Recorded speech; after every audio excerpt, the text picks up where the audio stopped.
محترم حاضرین، آج کا جو عنوان ہے یا آج ہم لوگ سورۃ النساء کی تفسیر سن رہے تھے۔ کل کے درس میں ہم نے آپ کے سامنے عورتوں کے متعلق عرض کیا کہ اگر عورتیں اپنے شوہر یا اپنے گھر والوں کے جو مرد حضرات ہیں ان کے کسی بھی نیک کام میں تعاون کرتی ہیں، ان کا ہاتھ بٹاتی ہیں، تو ان عورتوں کو سارا ثواب ملتا ہے جو مرد لوگ کرتے ہیں، چاہے نماز ہو، حج ہو، زکوٰۃ ہو، روزہ ہو، جہاد ہو، جو بھی نیک کام مرد لوگ کرتے ہیں گھر کے، اگر عورتیں ان کاموں میں ان کا ہاتھ بٹاتی ہیں تو ان کو گھر بیٹھے بیٹھے نماز کا، جمعہ کا، جنازے کا، حج کا، روزے کا، جہاد کا، سب کا ثواب ان کو ملتا ہے۔ لہذا ہم نے کہا تھا خوش دلی کے ساتھ ان کے نیک کاموں میں ان کا تعاون کریں۔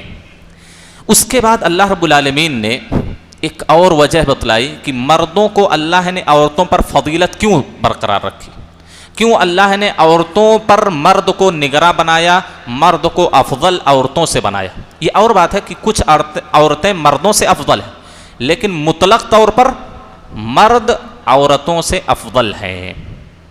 اللہ نے بیان کیا الرجال قوامون علی النساء، عورتوں سے میری خواتین سے گزارش ہے کہ اس درس کو بہت غور سے سنیں، کیونکہ آپ کی دنیا اور دین دونوں کے لیے اس میں فائدہ ہے۔ الرجال قوامون علی النساء، مرد حضرات یہ عورتوں پر نگراں ہیں، عورتوں کے نگہبان ہیں، عورتوں کے حاکم اور ان کے امیر ہیں۔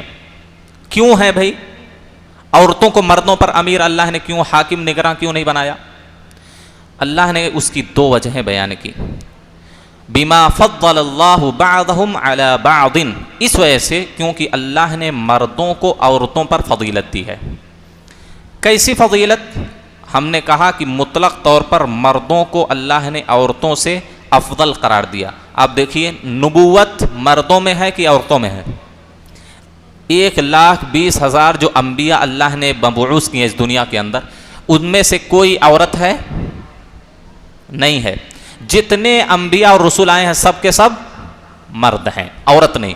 اس وجہ سے بھی کیا ہے؟ مرد افضل ہیں۔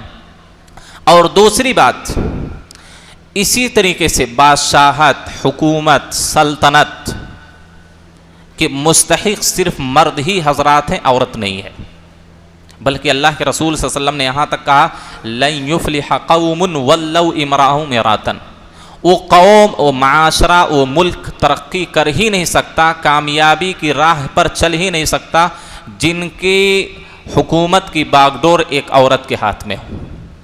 ظاہر سی بات ہے مردوں سے ملنا جلنا، کہاں کا سفر ہے، کس سے کیا ضرورت ہے، عورت نہیں وہ کام کر سکتی تنہا۔ جس طرح مرد کر سکتا ہے عورت وہ کام نہیں کر سکتی۔ اللہ نے کہا، اللہ کے رسول نے کہا وہ ملک کامیاب ہی نہیں ہو سکتا جس کی باغ ڈور عورت کے ہاتھ میں ہو۔ تو بادشاہت بھی عورتوں کے ہاتھ میں، امامت کبرا اور امامت صغرا دونوں مردوں کے ہاتھ میں ہے۔ انبیاء سب مرد ہی کے اس سے آتے ہیں۔ اور اسی طریقے سے عقل کے اعتبار سے اللہ نے مردوں کو زیادہ ذہین اور فتین بنایا ہے بنسبت عورتوں کے۔ عورتوں کے اندر بہت سارا نقص ہے لیکن مردوں میں ان کے بالمقابل نقص کم ہے۔ اس وجہ سے اللہ رب العالمین، آپ دیکھتے نہیں کہ عورت اگر ماہواری میں مبتلا ہوتی ہے تو نہ تو اس پر نماز ضروری ہے، بلکہ اس نماز کی قضا بھی نہیں، اس کی نماز جا رہی ہے۔ نفاس کی حالت میں بچے کی پیدائش کے بعد وہ بھی روزہ نماز سب چھوڑ دیتی، لیکن مردوں کا ایسا کوئی مسئلہ نہیں۔ سمجھ رہے ہیں؟ تو دین میں بھی ان کے کچھ نقص ہے اور عقل میں بھی نقص ہے۔ اس وجہ سے اللہ نے عورتوں پر مردوں کو فضیلت دی۔ دو وجہیں اللہ نے بیان کی۔ پہلی وجہ تو یہ ہم نے بیان کر دی۔ دوسری وجہ کیا ہے؟ وَبِمَا أَنفَقُوا مِنْ أَمْوَالِهِمْ، وَبِمَا أَنفَقُوا مِنْ أَمْوَالِهِمْ، طاقت کے، عقل کے، بادشاہت کے، نبوت کے، امامت کے اعتبار سے بھی مرد عورت سے افضل ہے۔ دوسری وجہ اس وجہ سے کیونکہ مرد حضرات ان پر کیا ہے؟ اپنا روپیہ پیسہ نان و نفقہ ان پر خرچ کرتے ہیں۔ یہ مرد حضرات کی ذمہ داری ہے کہ اپنے عورتوں کے، اپنے بچیوں کے، اپنی بیویوں کے مہر کا مسئلہ ہے، یا ان کے خرچ کا مسئلہ ہے، کھانے پینے کا مسئلہ ہے، ان کے کپڑے لتے کا مسئلہ ہے، یہ سب کس کی ذمہ داری ہے؟ مرد حضرات کی ذمہ داری ہے کہ وہ اپنی بیویوں کے ان ساری چیزوں کو پورا کرے۔ تو اس وجہ سے کیونکہ گھر والوں کا خرچ مرد برداشت کرتا ہے، اس وجہ سے بھی مرد عورتوں سے افضل ہے۔ یہ دو وجہیں اللہ رب العالمین نے بیان کی۔ لہذا عبداللہ بن عباس رضی اللہ تعالیٰ عنہ کہتے ہیں الرجال قوامون علی النساء یعنی امراء علیہا، مرد حضرات عورتوں کے امیر ہیں، وہ جو بھی حکم دیں اگر وہ شریعت کے مخالف نہیں ہے تو عورتوں پر واجب ہے کہ ان کی اطاعت کریں، ان کے حکم کو بجا لائیں۔ اگر کوئی عورت اپنے شوہر کے حکم کو نہیں بجا لاتی، اپنے شوہر کے بات کو ٹھکرا دیتی ہے، تو یہ اتنا بڑا گناہ ہے کہ وہ عورت کی ساری عبادتیں بھی برباد ہو سکتی ہیں۔ وہ عورت اگرچہ قیام اللیل کرتی ہو، نماز روزے کی پابند ہو، عورت اگر اپنے شوہر کی اطاعت اور فرما برداری جائز کاموں میں نہیں کرتی ہے تو اس عورت کی عبادت اس کے کام نہیں آئے گی۔ آپ کو میں بتلاتا ہوں حدیث، صحیح حدیث سناتا ہوں۔ ایک مرتبہ امام البانی سے ایک عورت نے سوال کیا، اے شیخ قبل زواجی کنت فتاتا صواما قواما۔ غور سے خواتین اس بات کو سنیں۔ وہ کہتی ہیں کہ میں اپنی شادی سے پہلے بہت زیادہ قیام کرتی تھی، لمبے لمبے قیام، یعنی پوری رات تہجد پڑھتی تھی، دن میں نفلی روزے بھی رکھتی تھی اور قرآن کی بکثرت تلاوت کرتی تھی، اور مجھے عبادت کرتے ہوئے، قرآن پڑھتے ہوئے، روزہ رکھتے ہوئے، نیکیاں کرتے ہوئے مجھے لذت ملتی تھی۔ عبادتوں کی ایک لذت ہوتی ہے، ایک حلاوت ہوتی ہے۔ ایمان جس کا جتنا مضبوط ہوگا اس کو احساس ہوتا ہوگا کہ نماز پڑھنے کے بعد اس کو کیا خوشی ملتی ہے، ہاں، کسی غریب کی مدد کرنے کے بعد اس کو کیا فرحت اور مسرت حاصل ہوتی ہے، وہی ایمان کی لذت ہے۔ تو کہتی ہے میں شادی سے پہلے بہت عبادت، قیام اللیل، تلاوت، روزے، سب کچھ انجام دیتی تھی، اور مجھے بڑی عجیب لذت محسوس ہوتی، بڑی مجھے خوشی حاصل ہوتی تھی عبادت کرنے کے بعد، نیک کام کرنے کے بعد۔ لیکن اب میری شادی ہو گئی ہے، آج میں وہ لذت، وہ حلاوت، وہ خوشی نہیں پاتی ہوں عبادتوں کی انجام دینے کے بعد۔ امام البانی نے کہا کہ اچھا ٹھیک ہے کہ تمہارا مسئلہ تمہارے شوہر کے ساتھ کیسا ہے، تمہارا تعلق تمہارے شوہر کے ساتھ کیسا ہے، تمہارا رہن سہن تمہارے شوہر کے ساتھ کیسا ہے۔ وہ عورت بولتی ہے اے شیخ میں آپ سے نماز، قرآن، تلاوت، روزے کے بارے میں سوال کر رہی ہوں، آپ میرے شوہر کے بارے میں سوال کر رہے ہیں؟ تو امام البانی نے کہا یا اختی نعم، ہاں میری بہن، میں اس وجہ سے یہ سوال کر رہا ہوں تمہارے شوہر کے بارے میں۔ کہتے ہیں کہ بہت ساری عورتیں ایمان کی حلاوت، ایمان کی چاشنی، عبادت کی لذت ان کو نہیں ملتی، اور عبادت کا اثر ان کی زندگی پر نہیں ہوتا، کیونکہ اللہ کے رسول نے فرمایا لا تجد المرأة حلاوة الایمان حتی تؤدی حق زوجہا، کوئی بھی عورت ایمان کی حلاوت، ایمان کی چاشنی نہیں پائے گی، ایمان کی لذت اس کو حاصل نہیں ہوگی یہاں تک کہ وہ اپنے شوہر کے پورے پورے حق کو ادا کر دے۔ اگر کوئی عورت اپنے شوہر کے پورے حق ادا نہیں کرتی ہے، شوہر کی جائز کاموں میں اطاعت اور فرما برداری نہیں کرتی ہے، تو ایمان کی حلاوت، ایمان کی چاشنی، عبادت کی لذت، عبادت کی مٹھاس اس عورت کو حاصل نہیں ہو سکتی ہے۔ یہ نبی صلی اللہ علیہ وسلم کی حدیث ہے۔ آپ اندازہ کر لیجئے، تجربہ کر لیجئے کہ جو بھی عورتیں اپنے شوہروں کی نافرما بردار ہیں، ان کی باتوں کو نہیں مانتی، ان کے سامنے تن کے کھڑی ہو جاتی ہیں، اپنے شوہروں کی آواز پر آواز بلند کرتی ہیں، ان کے حکم کو ٹھکرا دیتی ہیں، آج دیکھ لیجیے کہ ان کی دنیا بھی اچھی نہیں چل رہی، ان کے گھریلو معاملات بھی اچھے نہیں چل رہے ہیں، اور کل آخرت میں بھی یہ عورتیں ناکام اور نامراد ہوں گی۔ لہذا میں یہ کہنا چاہ رہا ہوں تمام خواتین سے کہ اپنے شوہروں کے مقام کو پہچانیں، اپنے شوہروں کا احترام کریں، اپنے شوہروں کی عزت کریں، اپنے شوہروں کی جائز خواہشات کی تکمیل کی بھرپور کوشش کریں، ورنہ اگر آپ اپنے شوہروں کی باتوں کو نہیں مانیں گے، ان کا احترام، ان کی عزت نہیں کریں گے، ان کے مقام کو نہیں سمجھیں گے، تو یہ ساری عبادتیں بھی آپ کی رائیگاں و برباد ہو سکتی ہیں۔ آپ کو حدیث سناتا ہوں۔ انس بن مالک رضی اللہ تعالی عنہ کہتے ہیں کہ شوہروں کا مقام دیکھیے، ایک شوہر کا مقام کیا ہے، کتنا بڑا مرتبہ اور رتبہ اللہ نے دیا ہے۔ اللہ کے رسول صلی اللہ علیہ وسلم نے کہا، معاذ بن جبل راوی حدیث ہیں، کہتے ہیں کہ اگر میں کسی انسان کو سجدہ کرنے کا حکم دیتا کہ وہ کسی کو سجدہ کرے، لأمرت المرأة، تو میں عورتوں کو حکم دیتا ان یسجد لزوجہا، کہ وہ اپنے شوہروں کا سجدہ کریں۔ اب دیکھیں سجدہ کس کے لیے جائز ہے؟ صرف رب العالمین کی ذات کے لیے جائز ہے۔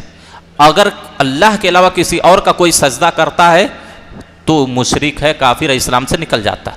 لیکن اللہ کے رسول نے کہا کہ اگر میں کسی کو حکم دیتا کہ وہ کسی کو سجدہ کریں، تو بیویوں کو ان کے حکم دیتا کہ وہ اپنے شوہروں کا سجدہ کریں۔ کیوں؟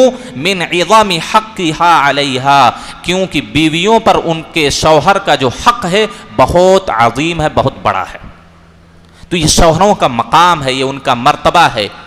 اللہ کے رسول صلی اللہ علیہ وسلم کہتے ہیں، انس بن مالک راوی حدیث ہیں، والذی نفسی بیدہ، قسم اس ذات کی جس کے ہاتھ میں میری جان ہے، اگر لو ان من قدمہ الی مفرق رأسی قرحہ، اگر کسی آدمی کے سر سے لے کر پیر تک زخم، سر سے لے کر پیر تک زخم ہوا ہو، اور تنبجسو بالقیح والصدید، اور اس کے زخم سے پیپ اور گندے مادے بہ رہے ہوں، نکل رہے ہوں۔ یہ زخم ہوتا ہے، جب وہ پک جاتا ہے تو گندے مادے نکلتے ہیں، جس کو ہم لوگ پیپ کہتے ہیں، صدید کہتے ہیں۔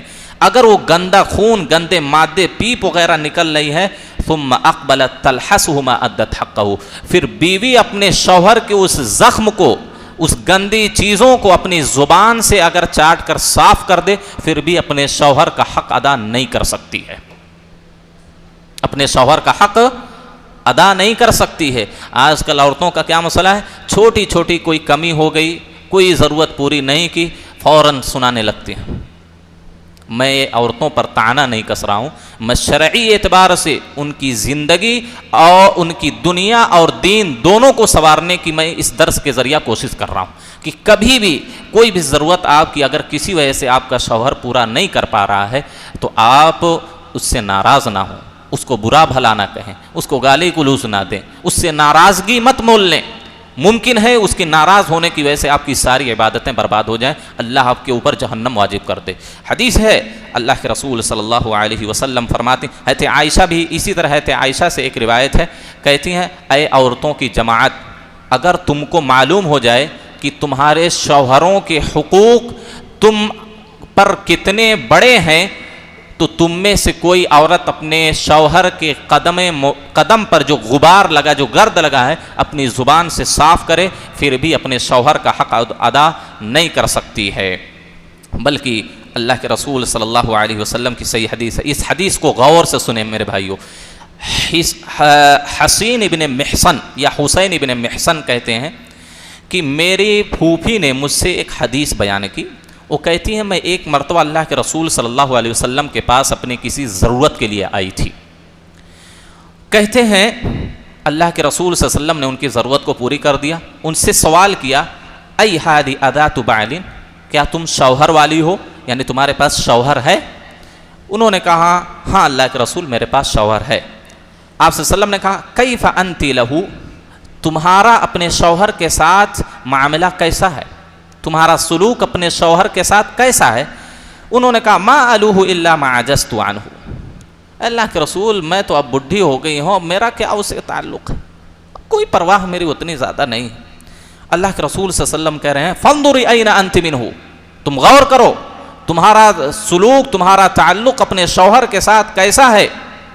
اگر تمہارا سلوک تمہارے شوہر کے ساتھ اچھا نہیں ہے تو انجام برا ہوگا۔ آپ صلی اللہ علیہ وسلم نے کہا، فَإِنَّمَا هُوَ جَنَّتُكِ وَنَارُكِ، تمہارا شوہر ہی تمہاری جنت ہے اور تمہاری جہنم ہے۔ اگر تم اپنے شوہر کی اطاعت اور فرما برداری کرو گے، اس کو خوش رکھو گے، اس کی ہر بات کو مانو گے، تو وہی شوہر تمہارے لیے جنت میں جانے کا سبب بنے گا۔ اور اگر تم اپنے شوہر کو ناراض کرو گے، اس کی جائز خواہشات کو پوری نہیں کرو گے، اس کو ناراض کر دو گے، اس کی بات کو ٹھکرا دو گے، اس کی دیکھ بھال نہیں کرو گے، تو تمہارے جہنم میں جانے کا سبب بن جائے گا۔ خواتین غور سے سنیں ان حدیثوں کو، جو اپنے شوہروں پر زبانیں کستی ہیں، زبان لڑاتی ہیں، اپنے شوہروں کو برا بھلا کسی چھوٹی چیز کی پورے ہونے کی وجہ سے برا بھلا کہنے لگتی ہیں۔ اللہ کے رسول نے کہا یہی شوہر تمہاری جنت ہے اور یہی شوہر تمہاری جہنم ہے۔ تمہارا سلوک اچھا رہا تو جنت ملے گی تم کو، اگر تمہارا سلوک، تمہارا برتاؤ تمہارے شوہر کے ساتھ اچھا نہیں رہا تو تمہارے لیے جہنم ہے۔ یہ نبی صلی اللہ علیہ وسلم کی حدیث ہے، صحیح حدیث میں آپ کو سنا رہا ہوں۔ اسی طریقے سے جب کوئی بیوی، کوئی عورت اپنے شوہر کو تکلیف دیتی ہے کسی بھی اعتبار سے، کوئی چیز بنانے کے لیے بول رہا ہے،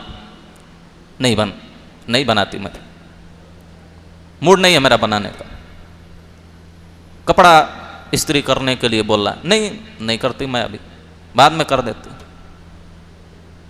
کوئی بھی مسئلہ ہو، چاہے اس کا تعلق کھانے سے ہو، چاہے اس کا تعلق پینے سے ہو، چاہے اس کا کپڑے سے متعلق، یعنی کوئی بھی دنیاوی ضرورت یا اخروی ضرورت شوہر مطالبہ کر رہا ہے، اگر عورت پورا نہیں کرتی ہے تو اللہ کے رسول نے کہا کہ اس کے جہنم میں جانے کا سبب ہے یہ۔ بلکہ جب کوئی عورت اپنے شوہر کی کسی بھی وجہ سے نافرمانی کرتی ہے، کوئی بھی بات اپنے شوہر کی ٹھکرا دیتی ہے، تو اللہ کے رسول صلی اللہ علیہ وسلم نے کہا کہ جنت کے اندر حور عین اس کے لیے بد دعا کرتی ہے، جنت کی حور عین بد دعا کرتی ہے اس کے لیے۔ کیا کہتی ہے؟ لا تؤذی امرأة زوجها فی الدنیا، کہتی ہے کہ تم اپنے شوہر کو دنیا میں تکلیف مت دو۔ جب کوئی عورت اپنے شوہر کو تکلیف دیتی ہے تو جنت سے حور عین کیا کہتی ہے؟ لا تؤذی، تم اس کو تکلیف مت دو، اس کو ناراض مت کرو۔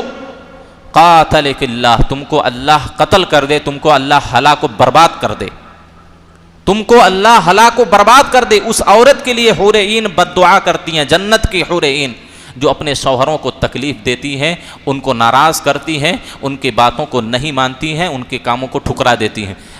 حور عین کہتی ہیں اللہ تم کو ہلاک و برباد کر دے، وہ تم سے جدا ہو کر ہمارے پاس آنے والا ہے، یہ تو تمہارے پاس ایک مہمان ہے۔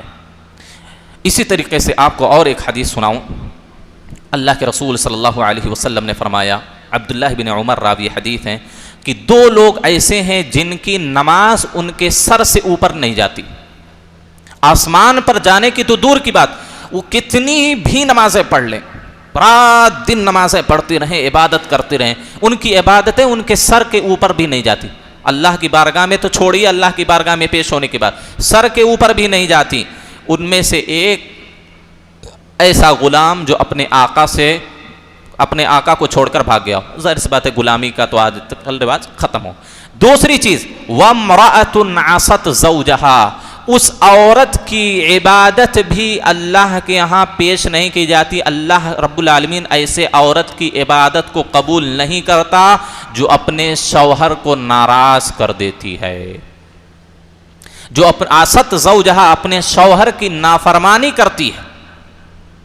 دیکھیے کتنی بڑی وعید ہے، اپنے شوہروں کو جو ناراض کرتی ہیں، ان کی نافرمانی کرتی ہیں، ایسے عورتوں کی عبادت اللہ قبول نہیں کرتا۔ اللہ کی بارگاہ میں ہی وہ ان کی عبادت نہیں پیش کی جاتی، بلکہ ان کے سر کے اوپر سے بھی نہیں گزرتی، یہاں تک کہ وہ اپنے شوہر کو راضی کر لیں۔ یہ اللہ کے رسول صلی اللہ علیہ وسلم کی صحیح حدیث ہے۔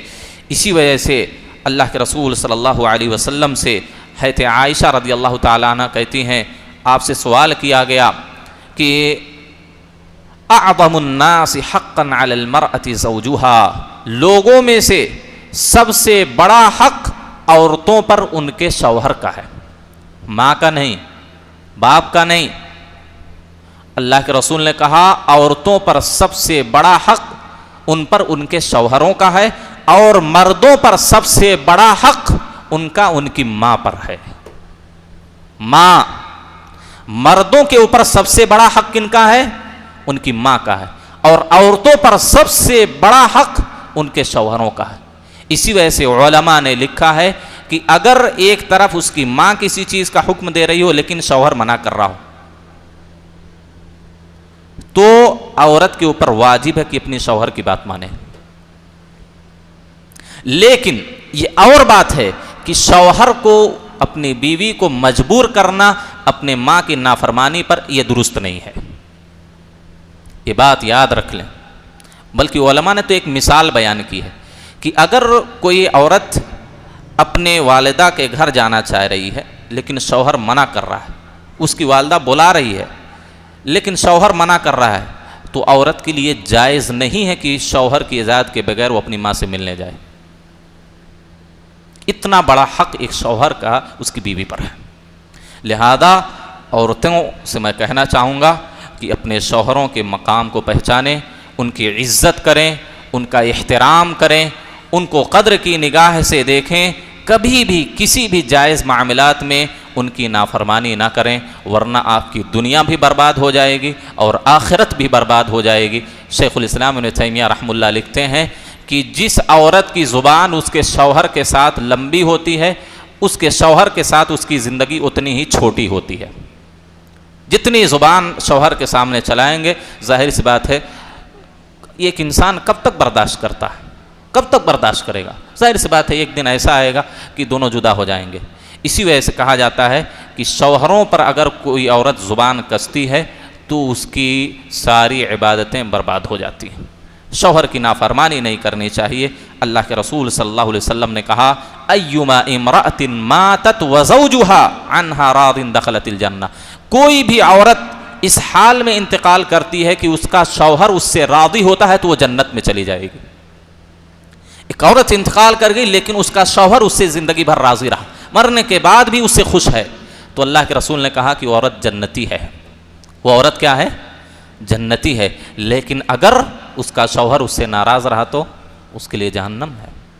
اللہ کے رسول صلی اللہ علیہ وسلم کی صحیح حدیث ہے۔ ایک حدیث بیان کر کے اپنی بات کو ختم کرتا ہوں، ورنہ یہ عنوان تو بہت لمبا ہے، انشاءاللہ پھر کبھی درس میں بیان کروں گا۔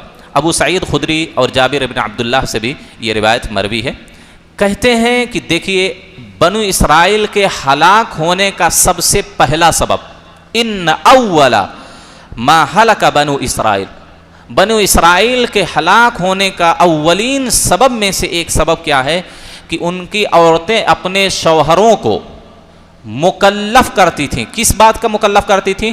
تکلفہ من الثیاب او السیق، مہنگے مہنگے کپڑوں کا، مہنگے مہنگے زیورات کا، حالانکہ اس کے پاس پہننے کو کپڑے ہیں، شوہر کی ابھی مجبوری ہے، وہ ابھی نہیں لے سکتا۔ ظاہر سی بات ہے ہر مرد اپنی بیوی کو خوش رکھنا چاہتا ہے، اس کی ہر ضرورت کو پوری کرنے کی خواہش رکھتا ہے، بلکہ اس کو خوشی بھی ہوتی ہے، اپنے گھر والوں کی ضرورت پوری کر کے اس کو خوشی حاصل ہوتی ہے۔ لیکن اگر شوہر مجبوری میں ہے، کوئی مسئلہ اس کے ساتھ ہے، پھر بھی عورت اس کی حالت کا خیال نہ کرے، اس کی ضرورت کا خیال نہ کرتے ہوئے پھر بھی وہ کیا ہے، کپڑے کا مطالبہ کر رہی ہے، زیورات کا مطالبہ کر رہی ہے، یہ میں کہانیاں نہیں سنا رہا ہوں، یہ اللہ کے رسول کی حدیث ہے، ہلاک ہونے کا سبب ہے، یہ برباد ہونے کا سبب یہ میں بیان کر رہا ہوں۔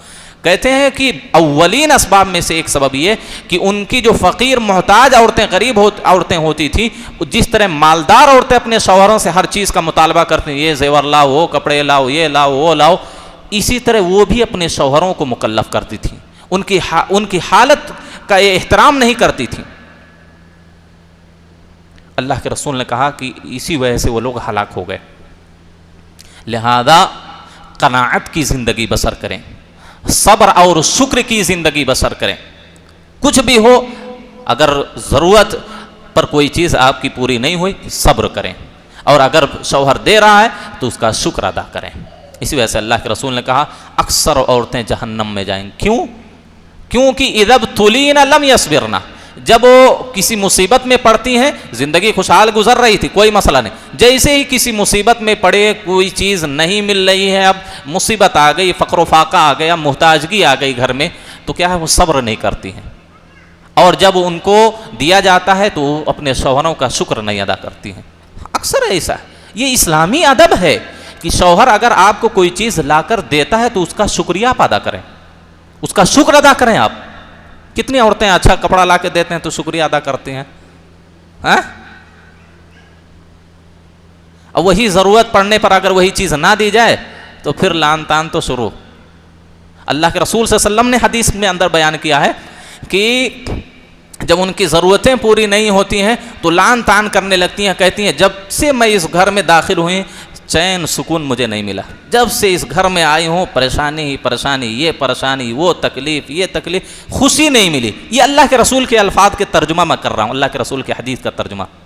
اس طرح کی باتیں نہیں کہنا چاہیے، ورنہ دنیا اور آخرت دونوں برباد ہو جائے گی۔ اللہ سے میں دعا کرتا ہوں اللہ رب العالمین ہم تمام لوگوں کو کہنے سننے سے زیادہ اس پر عمل کرنے کی توفیق دے، آمین۔ وآخر دعوانا الحمدللہ رب العالمین۔